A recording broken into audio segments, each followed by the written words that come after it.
नमस्कार दोस्तों, भारत समाचार का डिजिटल प्लेटफॉर्म आप देख रहे हैं और मैं हूं आपके साथ प्रियव्रत दीक्षित। आज हम बात करने वाले हैं सुभाषपा के बारे में और सुभाषपा में चल रहे घटनाक्रम के बारे में और सुभाषपा कितनी संघर्ष कर रही है अपने कार्यकर्ता को न्याय दिलाने के लिए, उसको लेकर हम बात करने वाले हैं। और साथ ही साथ यूपी सरकार के दो मंत्री किस तरीके से आमने सामने हैं और क्या राजभर जो है वो अब बीजेपी से अलग हो जाएंगे, इसको लेकर भी आज हम इस वीडियो में चर्चा करने वाले हैं। तो आप बने रहिए हमारे साथ। सबसे पहले बात करते हैं उस पूरे मामले को लेकर कि आखिर क्या पूरा मामला था। बलिया का बासडी थाना था, जहां पर आपको बता दें कि सुभाषपा के जो कार्यकर्ता थे उमापति राजभर वो पहुंचे थे और वो उनका आरोप है कि जिस तरीके से जब उनके गले में पीला गमछा जब देखा गया तो जो पुलिसकर्मी थे उन्होंने उनको टॉर्चर किया।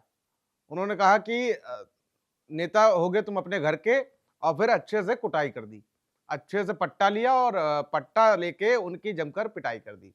उसके बाद नेताजी बाहर आते हैं और रोते बिलखते हुए अपना दर्द बयां करते हैं कि हमको अंदर बहुत मारा गया। वीडियो वायरल हो जाता है, सोशल मीडिया पर छा जाते हैं उमापति राजभर जी और साथ ही साथ मीडिया में भी सुर्खियों में बन जाते हैं। उसके बाद मानो कि सुभाषपा के राष्ट्रीय अध्यक्ष ओपी राजभर, कैबिनेट मंत्री, उनका खून सा खोल जाता है।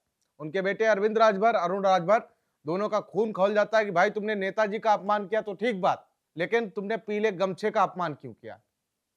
उसके गले में पीला गमछा था तो तुमने उसको अहमियत क्यों नहीं दी? अगर उसके गले में गमछा था तो तुमने उसको ओपी राजभर क्यों नहीं समझा? इस चीज को लेकर अब विवाद छिड़ा हुआ है।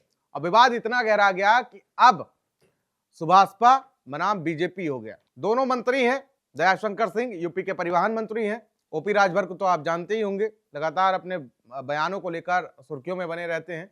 सुभाषपा के राष्ट्रीय अध्यक्ष अब जिस तरीके से ओपी राजभर के बेटे अरविंद राजभर ने बयान दिया, कहा कि पुलिस वालों को पीला गमछा नहीं दिखता है, तो पीला गमछा नहीं दिखता है अगर उनकी आंखों को, तो उनकी आंखें निकाल ली जाएंगी। उसके बाद दयाशंकर सिंह उसका पलटवार करते हैं और पलटवार करने के साथ साथ कहते हैं कि अब वो यूपी पुलिस नहीं रह गई जिसकी आंखें निकाल लोगे और देखते रह जाएंगे। अब यूपी की पुलिस वो है जो अलग से जवान निकाल लेती है। और यही हुआ भी उमापति राजभर के साथ कि पीला गमछा डालकर गए थे हम धमक जमाने के लिए कि भाई हम तो सुभाषपा से हैं, और क्या हालत हुई।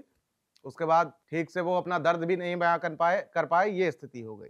लेकिन बड़ी विचार करने वाली बात है कि आप सरकार में हैं, आप सत्ता में हैं, आप कैबिनेट मंत्री हैं, आपके विधायक हैं, विधानसभा में हैं आप, और उसके बाद भी आप सड़कों पर प्रदर्शन करेंगे। ये आपकी क्या वैल्यू रह गई? क्या रह जाता है जब आप सत्ता में रहते हैं? आप यूपी का कह सकते हैं कि एक मजबूत विभाग के आप कैबिनेट मंत्री हैं, उसके बावजूद आप विधानसभा में मुद्दा नहीं उठाते, आप सड़कों पर मुद्दा उठाएंगे। आपकी सरकार में कितनी पकड़ है वो दिखता है।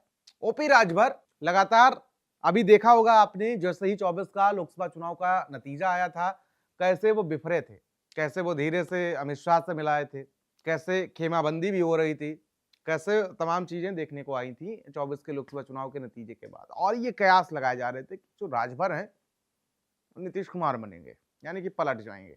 हम सभी ने देखा था कि किस तरीके से उनके जो सुर थे वो बदले बदले से नजर आ रहे थे। और अब तो साफ तौर पर अब बीजेपी के लिए एक बड़ी टेढ़ी खीर बनती हुई नजर आ रही है, क्योंकि ओपी राजभर जो हैं, राजभर वोट बैंक उनको कहा जाता है। 27 में चुनाव भी होने वाले हैं। 27 में चुनाव होने के साथ साथ पूर्वांचल में कह सकते हैं कि ठीक ठाक वजूद भी ओपी राजभर रखते हैं। और जिस तरीके से जब कार्यकर्ता का इतना बड़ा मुद्दा उठा दिया, जब सड़कों पर आ गए, जब थाने के थाने सस्पेंड करवा रहे हैं ओपी राजभर, तो कहीं ना कहीं उनके लिए जो इज्जत है वो तो बढ़ी ही होगी। तो अब ये देखना होगा बीजेपी इस टेढ़ी खीर को कैसे निपटाती है, कैसे दयाशंकर सिंह के बीच में, या सिर्फ दयाशंकर सिंह और ओपी राजभर के बीच में इस तरीके का विवाद है, या कई और मंत्री भी दयाशंकर सिंह के साथ हैं।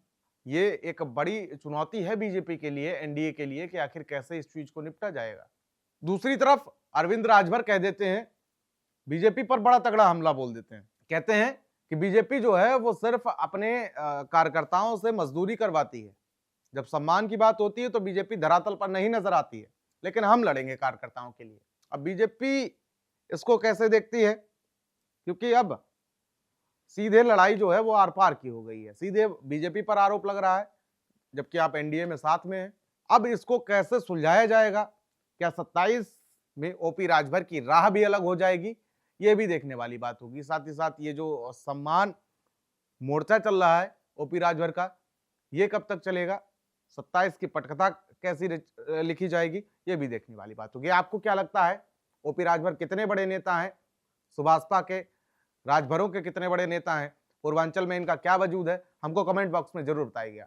नमस्कार।